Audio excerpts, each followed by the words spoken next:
I'm here to talk to you about my major, mass communication. Mass communication is a pretty easy concept. The word itself says it all. It means the use of media to communicate with a large population at the same time.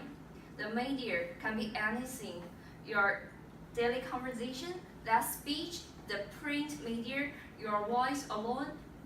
That would also be radio, television, and movies. And media used to communicate a message with a bigger crowd is mass communication. If we consider the history of mass communication, even art in the prehistoric times were a form of a mass communication. But just like everything on this planet, mass communication evolved a great deal in the 20th and 21st century, mostly because of the advancements in technology. The medium of communication evolved revolutions and brought about a life-changing experience for every human being. Everything has now changed. The way we think, the way we react, and the way we communicate. When we go all around the world while sitting in your living room, that means things have turned around. Yes, and now we have this new media, Facebook, Instagram, and also.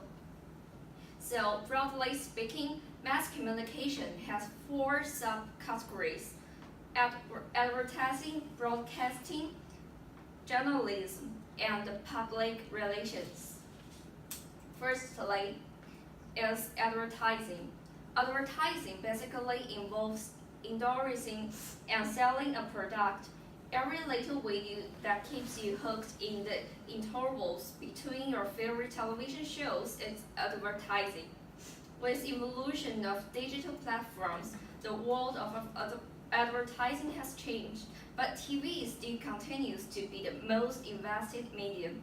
Several new platforms and types of mass communication have evolved, like short stories, blogs, videos, and so on.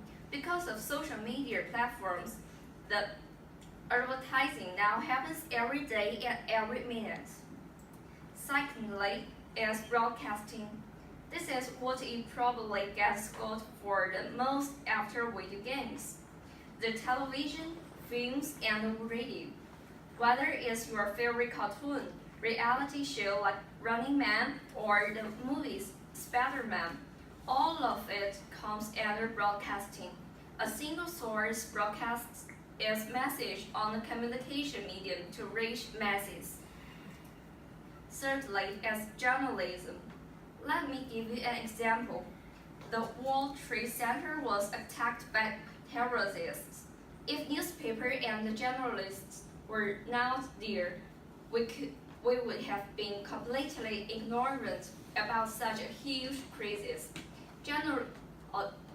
Journalism involves gathering, verifying, editing, and presenting the news from all across the globe on all sorts of incidents to the people. Then finally is the public relations. This is an interesting field. Most people would confuse it with advertising, but unlike advertising, public relations is related to shaping public opinion based on the professional opinion of a product or an organization. This is a growing trend in the world, with every organization celebrates brands having their own PR team. Several organizations have evolved who specialize in this field. Moreover, with high use of social media, its role has become ever more important than ever.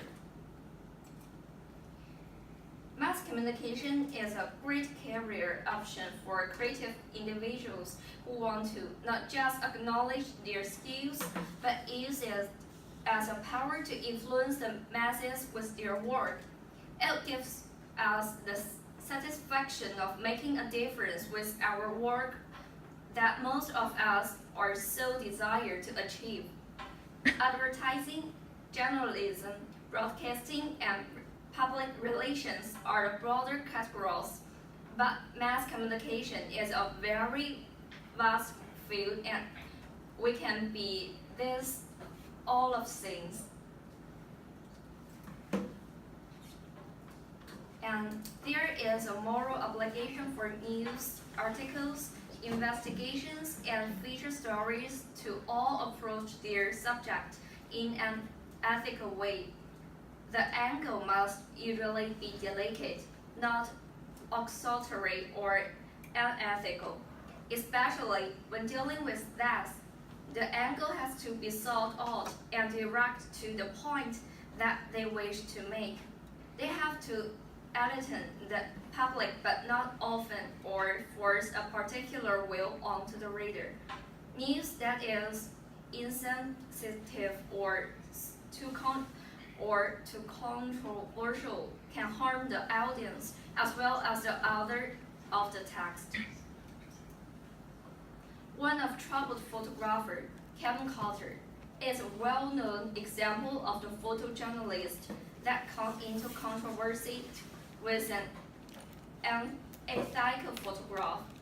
The photograph was taken by South Africa photojournalist Kevin Carter while on assignment to Sudan. He took his own life a couple of months later due to depression. In March 1993, Kevin Carter made a trip to Sudan, near the village of Ayo. Carter found a girl who had stopped to rest while struggling to the United Nations Feeding Center, where Abner vulture had landed nearby. Careful not to disturb the bird, he waited for 20 minutes until the vulture was close enough, positioned himself for the best possible image, and only then chased the vulture away. At this point, Carter was probably not yet aware that he had shot one of the most controversial photographs in the history of photojournalism. The photograph was sold to the New York Times, where it appeared for the first time on March 26, 1993. Practically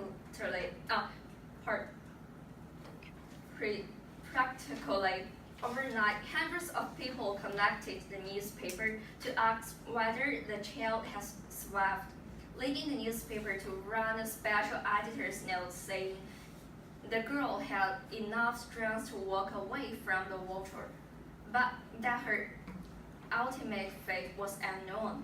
Because of this, Carter was bombarded with questions about why he did not help the girl and only used her to take a photograph. As with many dramatic photographs, Carter came under criticism from this shot. The St. Petersburg Times in Florida wrote, "The man adjusting his lens to take just the right frame of her surgery might just as well be a predator, another vulture on the scene."